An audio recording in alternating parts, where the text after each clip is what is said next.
Hey, welcome to my channel.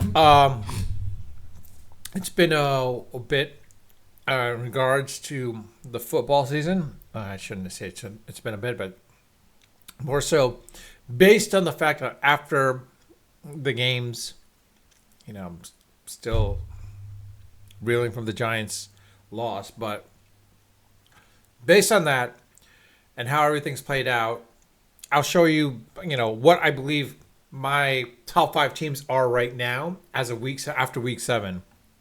Of course, the first one is Detroit Lions. I mean, let's be honest. This is a team that's ready and hot. They're on a roll. They're like ready to like take things off.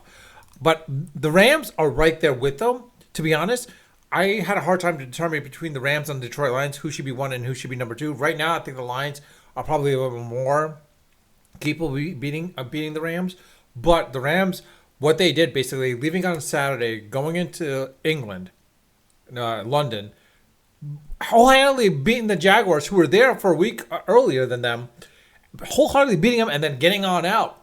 That's pretty impressive. So I was like thinking the Rams probably should be number one because like when they're hot and they're good and they'll be unstoppable to beat. But the Lions are also one of those teams as well too. So that's why I'm a little trying to see between the two. Like I wasn't sure, but right now I'm let's see how week 8 goes. Basically, we'll go from there. But the Chiefs, the way they've won, again, I think they're back. They are back. And I think we're going to see them on a winning streak, pure on winning streak at this point. So that's why I ranked them higher on the list than the Philadelphia Eagles. Because, like, yeah, the Eagles, the way they won. I'm sorry, hold on one second. Apologies there. I had a phone call. But, anyways, the Eagles, the way they won, I think they're back. I think they are sort of back now. Um, the fact is, like, I'll be honest with as a Giants fan, I don't want to see this happen, but the Eagles are gonna wipe the floor with the Giants, and from that perspective, and that's why I put them at number 4 right now. Let's wait for another 2 more games and see, and not the Giants game, but like the next 2 games after that, and see how they work. Go through with that. If they do really well in those 2 games, then they'll be jumping up spots at that point as well too. And my number 5 is basically the Patriots. You're like, whoa, what about the Bills? Oh, what about the Colts? Bills, I want to put him up there, but the way the Patriots are playing right now, and Vrabel has him on a roll, I think Vrabel is keeping him in check to the point like Vrabel's a damn good coach. Let's be honest, he's a damn good coach.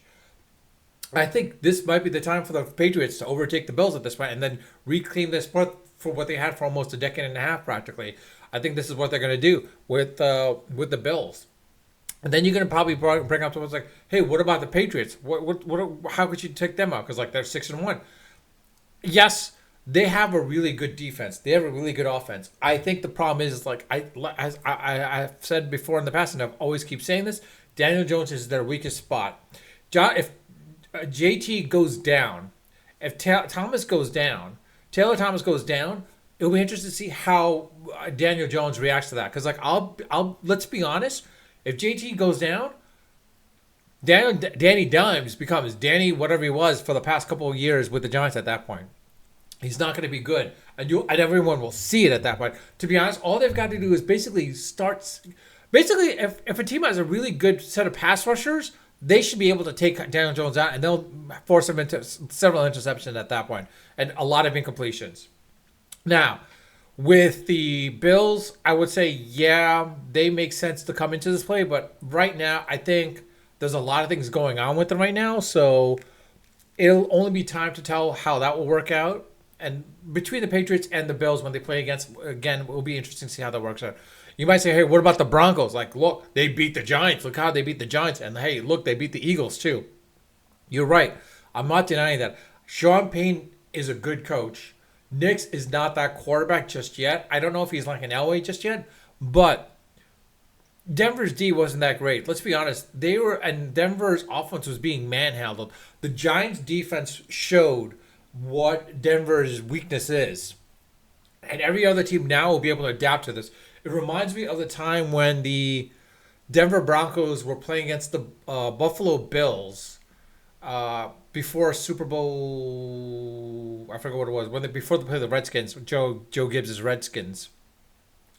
And it showed like I think it was the Bills. No, actually, no, it was the Broncos that show the weakness of the Bills, and that's the Redskins realized that and saw that, and they took upon themselves to apply that same thing that the Broncos did against the Bills, and that's how the Redskins won against the Bills.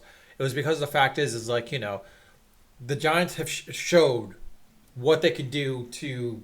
This is what they can do to the Broncos and how you could shut them out. You do that, you pretty much got the game locked at that point. The Giants' defense pretty much didn't hold through as well as whatnot, but that's a different story. But in any case, I think that's the reason why I'm not putting the Broncos out there, because like the Giants exposed the weakness, and I think other teams are now going to exploit that. Similarly with the Colts, right now the reason why Daniel Jones is not being exploited is because the fact of the matter is you got JT behind you, and that's why once you start exposing JT, once you start getting to JT, you'll expose Daniel Jones for who he is. The defense and the offensive line is great to be honest. They're really great, but it won't be enough to stop him at that point. So that's why I'm not putting Indiana at this point in the top 5 spot. Now again, Broncos have a really excellent defense, but the fact is like the Giants were able to exploit their defense as well too, and I think that's what I'm saying. Like other teams will be able to exploit them at that point as well too. But outside of that, I'll leave it at that. Let me know your thoughts. Do you agree or disagree with my with my picks? If you disagree with them, let me know. Let me know who you think your top 5 are as of right now after week 7. With that, I'll leave it at that. Unfiltered, unedited, of course, always unrehearsed. Until next time.